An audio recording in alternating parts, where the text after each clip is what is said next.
তো আমি এখন ফিশ অ্যামাইনো অ্যাসিড তৈরি করব। তো যার মূল উপাদান হচ্ছে গুড় এবং মাছ। তো আমরা যেটা করব সবচেয়ে খরচ কমানোর জন্য আমরা চিটে গুড়টাকে ব্যবহার করব, কারণ চিটে গুড়টার দামটা কম। যে কোনো গুড় হলেই হবে, কিন্তু চিটে গুড়টার দামটা কম।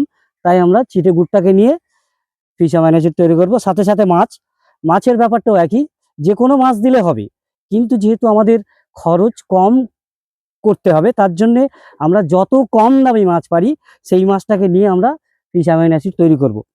এবারে একটা জিনিস দেখতে হবে, মাছে যেন কোনো ফরমালিন কিংবা বরফ দেওয়া মাছটা যেন না হয়। এইখানে এই ফিশ অ্যামাইনো অ্যাসিড বানাতে গেলে যতটা মাছ লাগে সমপরিমাণ গুড় লাগে। তো আমি এখানে নিয়েছি 1 কেজি মাছ, 1 কেজি গুড়। এবার আমি এই জারের মধ্যে প্রথম মাছগুলোকে দিয়ে দেবো।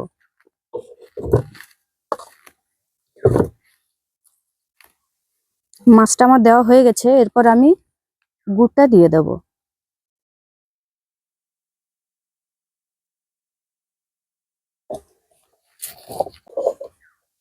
এরপর গুড় আর মাছটাকে ভালোভাবে মাখিয়ে নিতে হবে।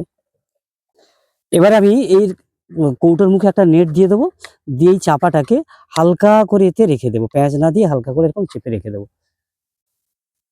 তো আমি এবারে কৌটোটাকে তার গলা পর্যন্ত মাটির ভেতরে ঢুকিয়ে দিয়েছি। দেওয়ার পরে এটা 45 দিন থাকবে, কিন্তু 5 দিন পর থেকে একটা লাঠি দিয়ে প্রতিদিনই ঘড়ির কাঁটার উল্টো দিকে দুবার করে নাড়াতে হবে।